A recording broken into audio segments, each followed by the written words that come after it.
Les perfs sont devenues omniprésentes dans le monde du sport. Mais aujourd'hui, on peut voir ce que fait le voisin, son temps sur 10 km, combien d'aérox il a fait dans l'année, son max au squat. Puis concrètement, aujourd'hui, si t'as pas sous les 40 minutes au 10 km, est-ce que t'es assez légitime pour montrer tes séances à tes 800 followers? Si t'as pas 140 au développé couché, t'as pas le droit de poser devant le miroir. Faut avoir la force d'un gars qui fait de la force, avoir le corps d'un bodybuilder. T'as pas de cardio, ok, tu soulèves des charges lourdes, mais concrètement, si monter les escaliers t'essouffle, ça sert à quoi? Tu fais du cardio très bien, mais tu pèses combien? 60 kilos, ok, bah reviens me parler quand t'en feras 20 de plus. Tu fais de la force, mais tu fais 100 kilos, reviens me parler quand t'en feras 60. Le marathon aujourd'hui, c'est devenu la norme. Avec ou sans entraînement, tout le monde en fait. Même le faire 72 fois si ça te chante. Tu fais 10 tractions en continu, oh, t'es fort. Mais y a un gars qui en fait 4000 en 5 heures. T'as fait 100 burpees à la fin de ta séance renfo cardio? Pas mal. Mais ce type en fait sur 42 km en burpees sautés pendant 8 jours. Ah, t'as fait une sortie de 10 km aujourd'hui. C'est correct. Tu multiplies par 12 et c'est ce que court un ultra trailer lambda sans ambition particulière. T'as passé un bench à 100 kg aujourd'hui? Tu fais même pas partie de la norme des gars qui ont 17 ans parce que eux ils soulèvent déjà 180. Paris-Toulouse à vélo, j'en connais qui font la même mais à pied. Du MMA, t'as suivi la mode. T'as déjà fait 5 km sur un frigo toi?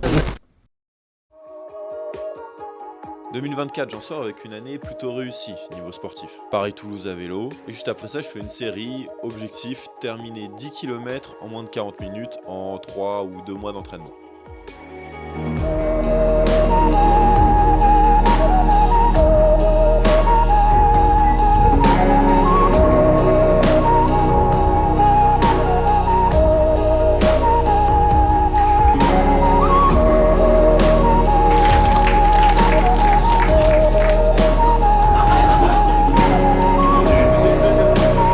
Tu penses Ouais, carrément, c'est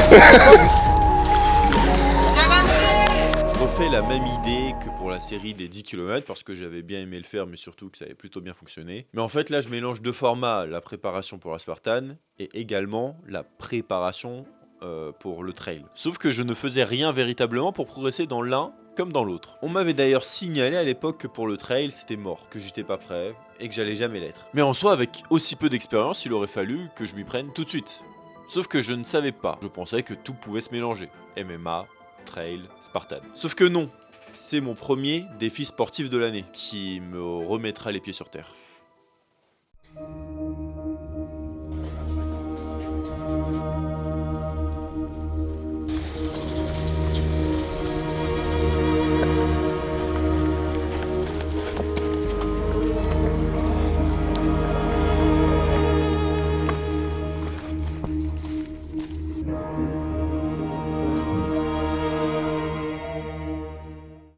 Pour préparer cette course, en gros, j'ai fait deux sorties, une de 20 km et une de 30 km. Et les deux se sont passées correctement, sauf que en fait, la particularité, c'est que pour ces deux courses, à la fin, j'étais mort en fait. J'étais mort, mais pas au point de me dire que ça allait être impossible d'en faire 80 parce que c'était une fatigue où j'en avais juste marre de courir, pas parce que mes jambes étaient mortes, même si les genoux tapaient un peu forcément, mais c'était pas une fatigue définitive. Petite précision d'ailleurs, mais l'Eco-Trail est officiellement la première course avec dossard que je fais de toute ma vie. Mais je suis en même temps fier de l'avoir terminée cette course. Une course faite seule, sans prépa, avec une blessure arrivée en début de course, sans expérience, mais comme dit, cette course me remettra les pieds sur terre. Je me dis qu'il est 170, l'étape est trop haute, mais surtout je me suis pas assez entraîné pour ça. Donc on reprend la prépa Spartan. Je coach un peu Tristan en course, je continue le MMA et la série de vidéos. Vient alors, une semaine avant le départ de la Spartan, je reçois un message, une proposition de combat. Une semaine après la Spartan,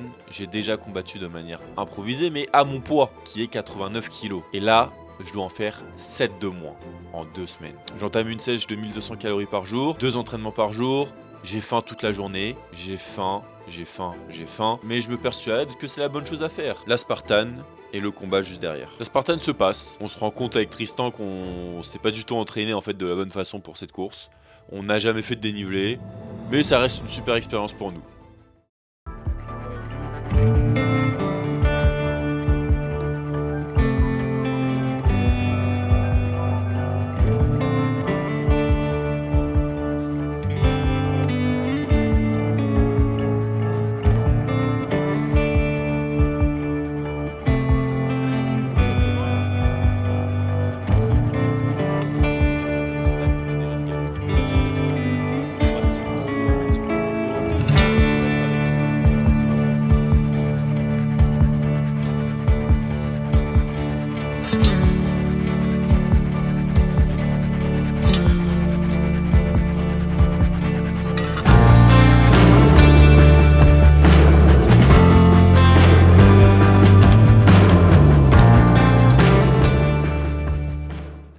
bah moi en fait à ce moment-là, je pense à autre chose. J'y arrive pas.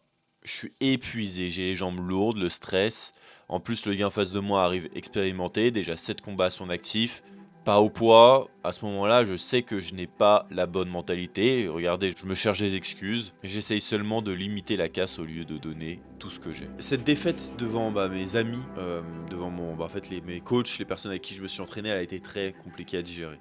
Franchement, avec du recul, j'ai réfléchi et j'arrête pas de me dire que j'aurais pu faire les choses différemment. Mais en fait, c'est pas tant le fait d'avoir perdu, c'est le fait de ne pas avoir pu donner tout ce que j'avais. L'éco-trail, je finis KO, mais honnêtement, avec mon expérience, c'est normal. J'ai donné ce que j'avais à donner et je pouvais pas faire beaucoup plus. Sauf que pendant le combat, je me dis, mais comment ça, au bout de 3 minutes, je suis essoufflé? Comment ça, au bout de 3 minutes, j'ai plus rien à donner déjà? C'est pas normal. Ça remet en question énormément de choses sur ma façon de m'entraîner. Et en fait, quand t'es persuadé de faire les choses de la bonne façon et que tu t'en rends compte par toi-même que c'est pas le cas, t'as deux choix qui s'offrent à toi, soit t'essayes de trouver des solutions, soit tu continues de faire les mêmes erreurs toute ta vie. Voilà, je suis déçu. Je me dis que c'est pas normal, pas après tous ces entraînements effectués, pas après tout ça. Mais le problème ne serait donc pas là, pas après tout ça. Comment ça? Avoir des objectifs, c'est primordial pour avancer et ressentir des émotions. C'est Paris-Toulouse qui me l'a appris. Mais je me suis perdu dans la quête de toujours plus. Vouloir montrer qu'on est capable de faire, s'il y en a qui le font, alors pourquoi moi je pourrais pas le faire? Mais est-ce que tout ça c'est vraiment bon pour moi, de tout mélanger? Je pense que oui, mais j'ai juste fait les choses de la mauvaise façon. Les objectifs étaient trop différents les uns des autres. Le trail, si j'avais commencé en septembre et arrêté le MMA, j'aurais pu le faire. Le combat, si j'avais limité le trail et fait plus d'entraînement, j'aurais pu défendre un peu mieux cette lutte. Et j'aurais probablement donné plus lors du combat. Après cette frustration, je pose les choses à plat. Des prépas qui donnent rien, c'est fini. Maintenant, tout doit être fait intelligemment. L'esprit qu'on a avec Tristan, c'est le bon. Et j'en suis persuadé, car c'est notre carburant. On fonctionne comme ça. On nous fait faire des choses qui sortent de l'ordinaire et qui nous ressemblent. Un autre déclic sera aussi le fait de passer du temps pour voir les autres progresser, se dépasser. Avec les entraînements du dimanche par exemple, voir des personnes à leur niveau, avancer à leur échelle, sortir d'un entraînement épuisé mais content, se dire qu'ils allaient faire leur premier semi tous ensemble alors qu'ils avaient jamais vraiment couru. J'apprends finalement à prendre du plaisir dans mes entraînements. C'est plus il faut le faire donc je le fais, c'est j'ai envie de le faire donc c'est ça que je dois faire. Après tout ça vient l'Aerox mixte. Et là je prends énormément de plaisir, pas de pression, rien, juste de l'amusement. Mais avant ça, après tout ce qui s'est passé cette année, je sais déjà qu'il y a des choses à changer et je sais comment le faire. Je veux faire une course de plus de 100 km, ça n'a pas bougé. Et ça sera lors de l'Eco-Trail de Paris, la première édition du 120 km le 21 mars. Et depuis septembre, je m'entraîne exclusivement pour ça. D'autres objectifs viendront dans l'année, mais je vous en parlerai en temps et en heure. Mais je tiens aussi à vous remercier cette année-là, parce que j'ai été soutenu dans mes projets, dans ma façon de vous raconter les choses également. Et ça va continuer. Ça, c'est pas prêt de s'arrêter. Pourquoi ces récaps, c'est important de les faire? Parce qu'en fait, en écrivant et en expliquant un peu ce qu'on a fait cette année-là, déjà on peut se rendre compte un peu de tout le chemin qui a été fait. Un éco-trail, un Aerox, une Spartan, un combat, des défis comme des 20 km tous les jours pendant une semaine. Tout ça, c'est des choses en fait qui remplissent une année. Et c'est important de voir qu'est-ce qui a été, qu'est-ce qui n'a pas été, et de se remettre en question constamment. Entraînez-vous bien, continuez de faire du sport les gars, c'est important. Je vous souhaite une bonne journée, une bonne soirée. Salut.